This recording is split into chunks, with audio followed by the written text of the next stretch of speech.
Good morning, Bucknutters. Welcome to the Bucknuts Morning 5 here on Wednesday, March 6th, 2024. I am Dave Biddle. I'll be joined by Matt Baxendell in just a moment. Oh, buddy, tons of great stuff to get into on today's show. Tons of great stuff as Matt Baxendell joins me. I mean, it's just, we'll start with Chip Kelly and break all that down, and we'll go through some of the personnel things like Sonny Styles moving to linebacker. Not a surprise, but interesting that was made official. Bax, good to see you this morning. How you doing, my friend? I'm doing as good as you can do on a downright nasty rainy day here in Central Ohio. That's right. Yeah. I mean, I guess it's at least it's in the 50s. Trying to be positive here, Bax. At least it's not a snowstorm. We've had that this time of year before. No, we've had snowstorms in April. I think even as late as May.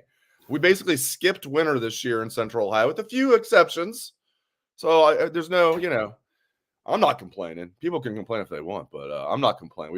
I think I shoveled my driveway twice all winter, maybe 3 times.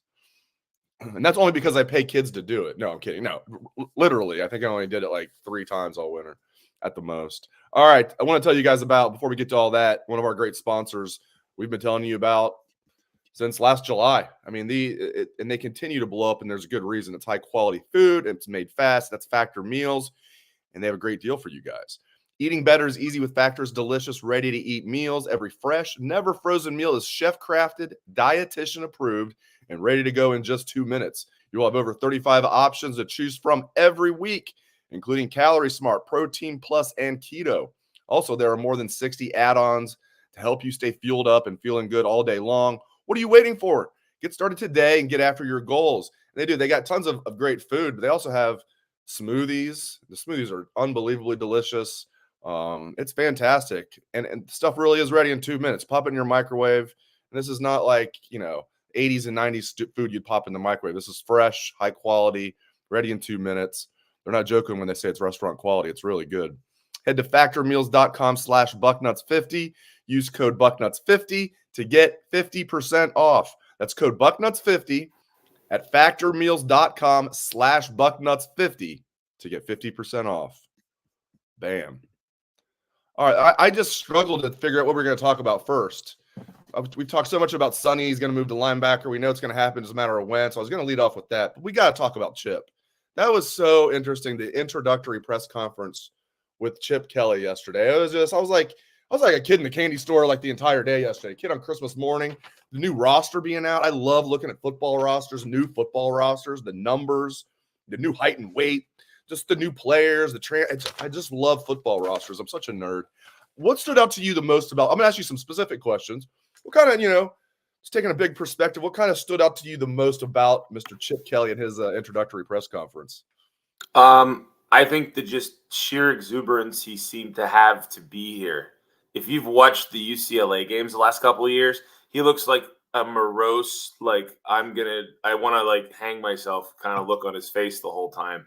He was not happy at UCLA. You could see that relationship was going to a very inevitable bad breakup. So for this job to appear and for Chip Kelly to take it, it probably feels like a lifeline to him. And I have to say that you could really see there's like a whole new rebirths of enthusiasm for Chip Kelly after watching that press conference. He is giddy to be here, Dave.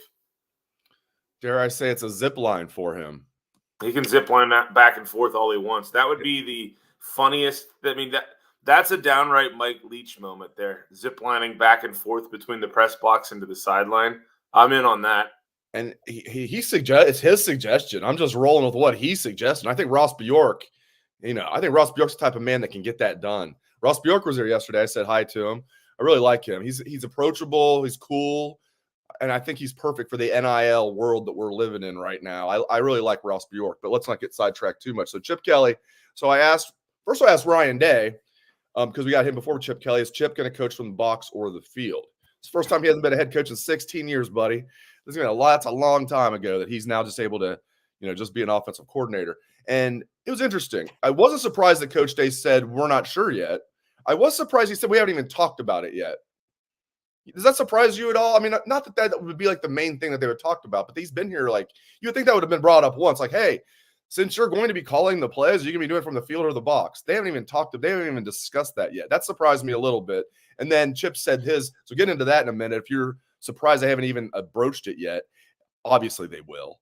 And then just get into what Chip said. It was hilarious when I asked him about it, like the pros and cons of the box and coaching from the field. Our buddy Tom Herman, your good buddy Tom Herman, I do cite him a lot because I do like this quote. When he was here as offensive coordinator, he said he was just banging the drum that offensive coordinators should be up in the box because you can see the game so much better. It's a sterile environment. So you're not getting caught up in all the chaos, and you just can't see the game well enough from the field. But then some coaches swear by they want to be on the field because they want to be able to look their guys in the eyes. Chip gave a great answer with that people haven't heard. As Bax just said, he said, well, I don't know what I'm going to do yet. He's like, but I'd like to be able to do both. Maybe call the game from up there, zip line down to the field to talk to the guys, and then zip line back. I mean, that's hilarious. I think we got to get that done for him, Bax. Can you imagine that, like, we score a touchdown, and then it's like before the kickoff, it's like, here comes Chip, and he goes, whoa! The crowd gets all fired up. That would be like the Chip Kelly, like the Shawn Michaels entrance at WrestleMania every time we score a touchdown to the sideline. But oh my God. I actually agree with my good friend Tom Herman, though. I think you should be up in the box to be able to see the game. I think that's a very real thing. Because if you're the offensive coordinator, you have to be recognizing what the coverages are, how they're changing their reads pre-snap. To me, I think you do that a lot better with the overhead view on it. I think you have to trust in your position coaches to be able to help you give some of that vibe down on the sidelines. I think that's important. So I hope he's up in the box. I think that's probably the right place for him to start. I'm not shocked they haven't really talked about it yet, though. I mean, let's face it. He's been there, 2 weeks at this point, and 3 weeks at most. At the end of the day, for Chip Kelly, I think they're going to figure out what their game day ops situation looks like. I think Ryan Day is trying to let Chip figure out what he wants to do because Chip probably doesn't know what he wants to do right now because, like you said, he's been on the sideline for 16 years as a head coach. So I won't be surprised if he's up in the box by the time the actual games start. But right now, I think he's just more interested in implementing his spin on Ryan Day's offense. The word tempo was used a lot yesterday, which got me excited because I don't think we've used that word nearly enough relating to Ohio State's offense over the last couple of years. I will be surprised if he's up in the box, and I hope I'm wrong because I agree with Tom Herman. I think that's just I don't think Jim Knowles necessarily wanted to be up in the box. He coached from the field at Oklahoma State, and Ryan Day wanted him in the box. So hopefully Chip Kelly will be in the box. But when he was offensive coordinator, for New Hampshire, for example, when Ryan Day was his quarterback, he was talking about how he coached from the field then. He was talking about that's how he knew Ryan Day was hurt on a play because he was right there. It's like I wasn't going to sit there and argue with Chip Kelly, but he's like, I wouldn't have known that if I was up in the box. Yes, you would have, because someone would have immediately told you on the headset, hey, our quarterback just got blasted. Make sure you do a running play next. It's not like, this is instant communication these guys have. You don't have to be on the field. New Hampshire is a little bit of a different environment than Ohio Stadium, too. Well, he also was offensive coordinator at Oregon, and I believe he coached from. I'll have to double check this, but I think his 2 years as offensive coordinator at Oregon before he took over as head coach, he also was on the field. And he's a guy, and I don't mean this in a bad way. I mean, he definitely has an ego, charming personality though, very funny, very smart. I think he kind of wants to be seen and not seen from behind, a soundproof glass window. I think he wants to be seen on the field. And I think he's more so than that, Bax. That's his comfort level. Even going back to New Hampshire, offensive coordinator, Oregon, I believe. I'll have to go back and check. And then all his time as a head coach, I think he's just more comfortable on the field. We'll see. He probably feels more involved. I would say that. But yeah. I think at the end of the day, though, if you're going to have your offensive coordinator on the sideline, who are his eyes in the sky? Because then that's going to be the other side of it. You have to have somebody whose eyes in the sky you trust on the reads and everything, that you trust on what their pre-snap situation is. Let's face it, even if you're standing on the sideline sometimes, you're running back and forth. You're trying to see who their personnel is out there. It's harder to see. Honestly, it is. That's why the best seats in the stadium are, 50-yard line C deck. So you can at least see everything. No doubt about it. That's the thing, man. It's hard to see anything from a deck, let alone standing on the field. I mean, it's anybody who's stood on a football field during a game. I don't care if it's high school, college, whatever. And you can't. There's certain things that you can see better than anything. If that play's coming at you or something. But I tell you what, man, you really can't see anything. You're definitely relying on your eyes in the sky. I want my primo offensive coordinator to be the eyes in the sky.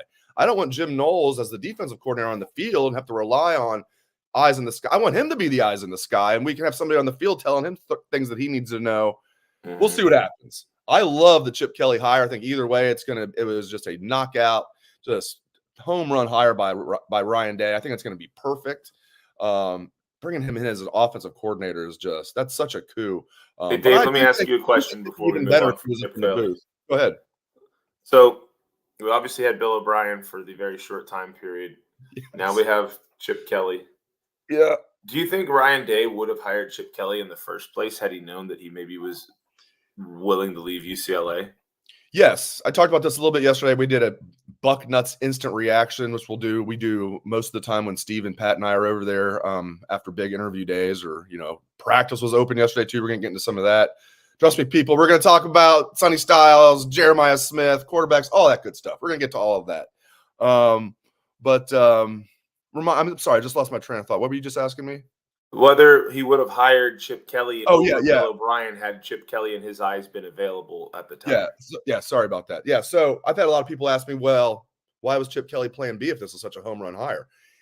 It's not like that, though. We got to keep in mind, Chip Kelly, when Bill O'Brien came to Ohio State, when the Bill O'Brien era started, Chip Kelly's plan was to either stay at UCLA or leave, which was he was starting to get really, thinking he might want to leave and be an offensive coordinator in the NFL. Okay, that's what I'm sure he told Ryan Day at the time, was he's looking to go be an offensive coordinator in the NFL. How do we know that? Because he interviewed for offensive coordinator jobs in the NFL. Like he interviewed with the Seattle Seahawks, for example, and he wanted that job. And he was one of two finalists, so he was the runner-up. Didn't get the job. And then Bill O'Brien had been hired, maybe a week before that. I'd have to go back and look at the exact dates. Roughly, Bill O'Brien was hired. Chip Kelly was not available to be he didn't think he was going to be a college offensive coordinator. He thought he'd be a hot commodity as an NFL offensive coordinator. And that didn't maybe pan out like he expected. So about a week after Bill O'Brien was hired, that's when Chip Kelly interviewed with the Seahawks. And then he said, "It's like, well, I'll just stay at UCLA for one more year, and then maybe I'll pursue being an offensive coordinator." Then Bill O'Brien goes to Boston College. Oh, wow. Okay. I don't know who made the first call. I think Ryan made the first call to Chip, but boom. I don't think that took much convincing. He didn't even want to be at UCLA anymore. Yeah, and exactly. And I think he wanted to notice he wasn't trying now, not that he would have got one. He's not stupid. He noticed he wasn't trying to get an NFL head coaching job or another college head coaching job. He was looking to be an NFL offensive coordinator. When they couldn't do that, he wanted to be then a college offensive coordinator. He said there's only one place he would do, and that's Ohio State, because of Ryan Day and because it's Ohio State. But to answer your question, yes. I think if both those guys were available, he knew Chip Kelly wanted to leave UCLA and would have been willing to come here as offensive coordinator. I don't think Ryan Day thought that was even a possibility at the time. I didn't think it would be either, but I bet you Chip Kelly would have been plan A and Bill O'Brien would have been plan B. I would agree with that. That's kind of my view on it. I mean, Chip Kelly is literally Ryan Day's mentor in the coaching profession. And the fact that Chip Kelly was struggling at a job where both parties really didn't want to have him be there, but there was really not a better financial option for UCLA. Chip Kelly did UCLA a favor by coming to Ohio State because they didn't want him there anyways, but they didn't want to pay his buyout. Then Ohio State did Chip Kelly a favor by saying, "Here you go. You might not have an NFL coordinator job, but here's a well-paying college coordinator job with one of your best friends in the profession that you helped raise up." So to me, it's not just a marriage of convenience. It's a really good fit to have Chip Kelly here. I love it. I love everything about it. And it's good for him too. As you pointed out, he's very relaxed. He talked about it, how his wife's never seen him this relaxed. She actually said that when he was, his brief stint there coaching quarterbacks as UCLA was getting ready for the bowl game, because their quarterbacks coach had taken another job, and Chip was then coaching quarterbacks, and he hadn't coached a position group in 16 years, and he loved it. He seems very content. I get the feeling that he knows his days as a head coach are over, and he's more than happy with that. He just wants to do what he loves doing, which is call plays, and he doesn't have to worry about recruiting. Not that he won't recruit, but when you've got guys like Brian Hartline on staff, now you have an extra guy on staff, really, with the 10 assistants, and with Ryan Day is going to be the point person with quarterback recruiting anyway. It's not like he's got to go out there and just pound the pavement with recruiting. So I love what this is, Dave? This is just like a guy in any profession who's been in an upper management role for a long time, but his true love was one of the things that he's managing. And for career reasons and for, financial reasons and for whatever reasons, he's moved on to that upper level role, right?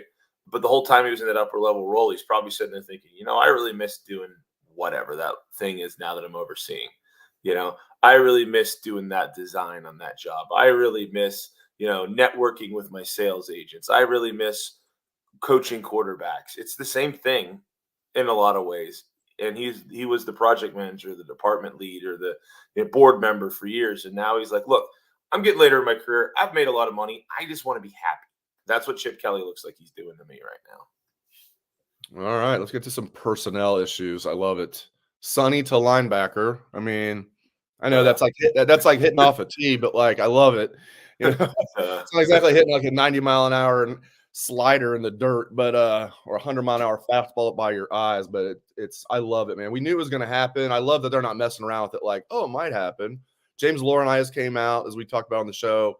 What was that, a week and a half ago? Said he envisions like it's Isaiah Simmons role for Sonny. We're all like, yes. And he's there. He's in the linebacker room. He's repping with the linebackers. I think he'll be the starting will linebacker. Now, CJ Hicks is going to give him a battle. And it's good to have depth there. And I'm sure they'll have packages where we'll have 3 linebackers on the field to have Sonny and CJ, not probably too often, but occasionally on the field together. And they'll mix CJ in there a little bit. I don't think they're going to have a guy play 100% of the snaps at a position. But obviously, I love this man. Sonny, 6'4", 235, and just like his daddy, he's now a linebacker for the Buckeyes. Yeah, and that's where I think we all thought he would eventually end up. At the end of the day, he's just too big of a body to stay at safety. And I think his best plays last year were him coming downhill towards the ball. So this makes a world of sense. He's still an extraordinarily athletic linebacker for Ohio State. He's still one of those guys who's on the freaks list when it comes to physical specimens and what he can do for his size. But this is absolutely the best fit for Ohio State in this defense, especially with Caleb Downs coming in.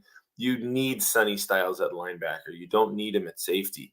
And I think it's best for the player as well. This is his long-term look whenever he gets paid in the NFL level. He could easily be a unicorn-style high first-round pick if he takes the linebacker really well.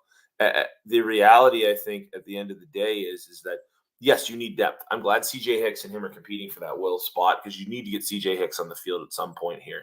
But at the end of the day, this is Sonny Styles' job to me. I'd be shocked if he wasn't the guy going forward. He's already played plenty. He's not going to be overwhelmed by a little bit of change in the position, I don't believe. The guy looks like an NFL player physically already. So why wouldn't you put him there? At the end of the day, this is the right choice. And he should be finishing his freshman year of college right now. I mean, I know, it's wild, right? Sophomore year, technically, because he reclassified, and he's going to be already in his 3rd year in the program. I love it, man. This roster is stacked. By this roster, I mean this roster. Yes, for those just tuning in, I love nerding out on football rosters. After I get the show up, I looked at this for about like 2 hours straight. I think I fell asleep at my desk at one point. I love it, man. You were cuddling it when you fell asleep last night. What's that? You were cuddling your roster. Twin night roster. That's right. All right, the other big one, because you and I were talking, like, what's the bigger story? Who are they going to find, a will linebacker, Sonny or CJ? Or they get right tackle? We thought maybe Luke Montgomery might be the right tackle. They might slide Fryer inside, but no, Fryer's staying at right tackle. Nothing's etched in stone. And Luke Montgomery running with the ones at right guard. I like that. I like the jury's still out on Fryer. I still would, in a perfect world, I'm being very greedy now. Would love to get them to get a right tackle in the portal. Have Fryer as a depth piece, but maybe he'll be better as a second-year starter. But I'm sure he'll be better. Maybe he'll be really good as a second-year starter. I like Luke Montgomery entering his sophomore year backs if he holds on to it as the starting right guard. What are your thoughts? I think that says a lot that Luke Montgomery is at right guard with the ones, because normally the first practice of spring, and we saw this at some other positions, you put the more veteran face to get the first team reps, and then they kind of circle their way through, and the younger guys that are going to start and everything kind of rise up the next couple practices. But the first practice, it's usually the guy who has the most seniority in some positions if it's up in the air. Well, Luke Montgomery is a true sophomore and is repping with the ones at right guard. So it tells us 2 things. One, he's made a very strong impression, and they think that him at, I believe, 6'4" is a great fit at right guard. And it tells us, two, they're not going to experiment with him at tackle anymore. They're moving him inside, and the guys we have outside are going to be the guys outside. So it at least sets the table for us to figure out, is Fryer or Simmons good enough? We can see if anybody challenges them for those tackle roles at the end of the day. Then it tells you Montgomery's probably going to be on the field, because if they weren't high on Luke Montgomery as to where he is right now and where he's been in the offseason, they'd have had one of the older guys getting first reps at right guard, not him.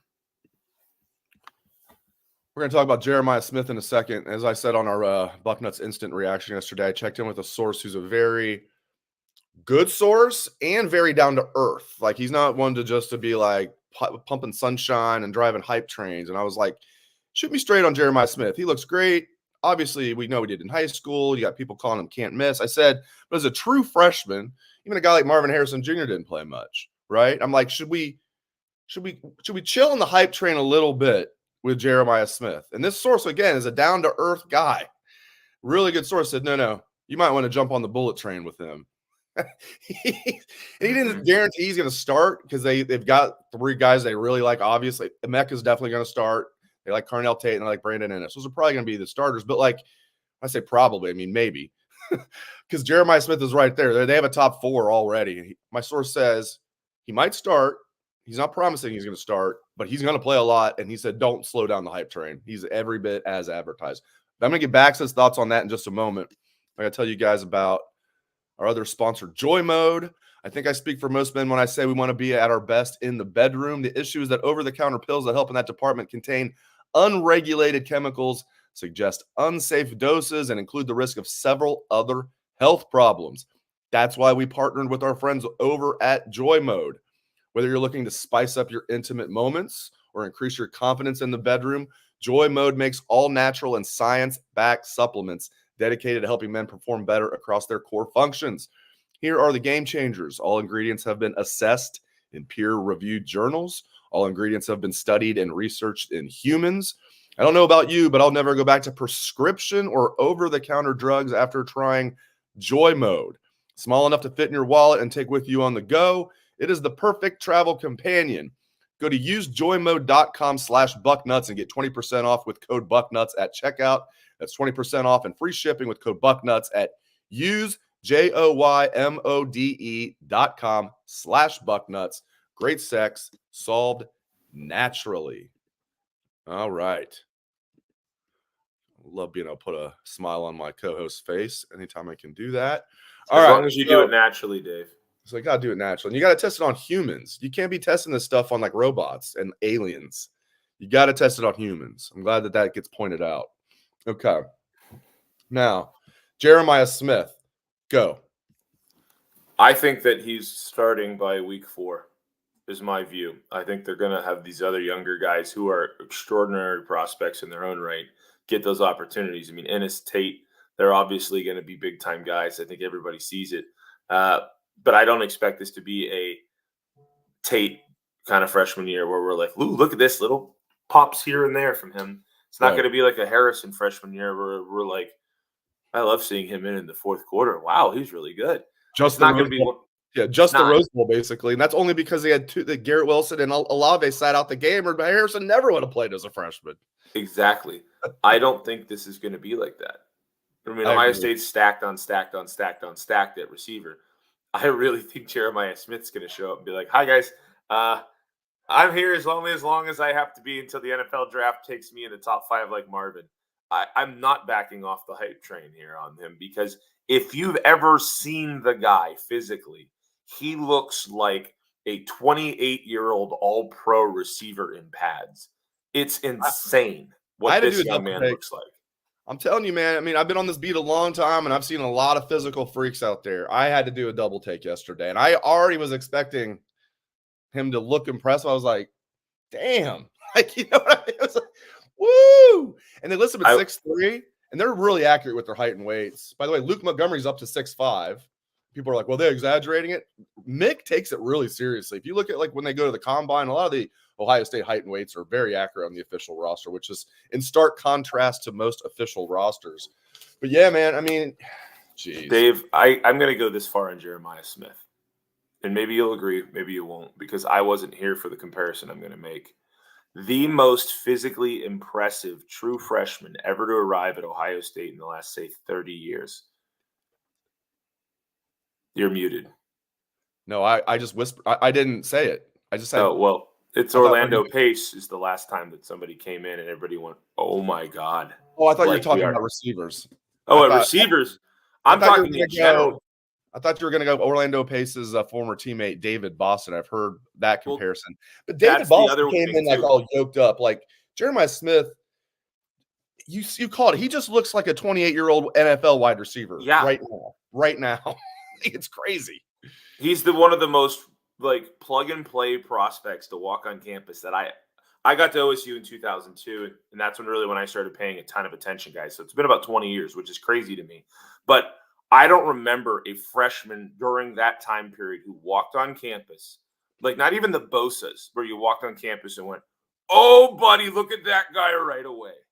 That's what Jeremiah Smith looks like to me right now.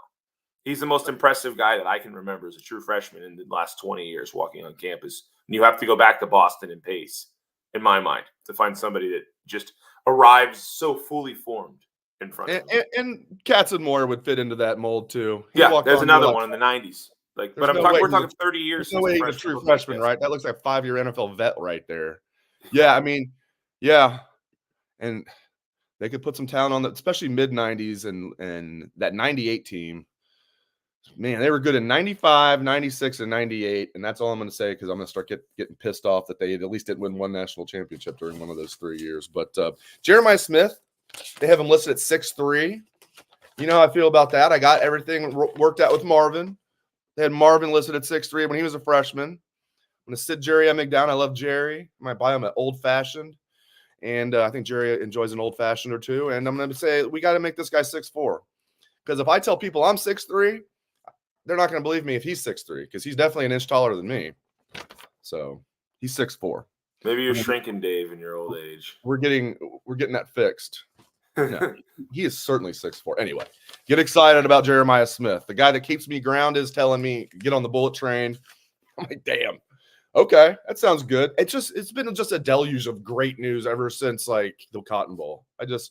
Unbelievable. Okay, let's get to talk about amazing how much it's changed. Nothing big at quarterback yet. Everybody take depth charts with a huge grain of salt, especially this early in spring.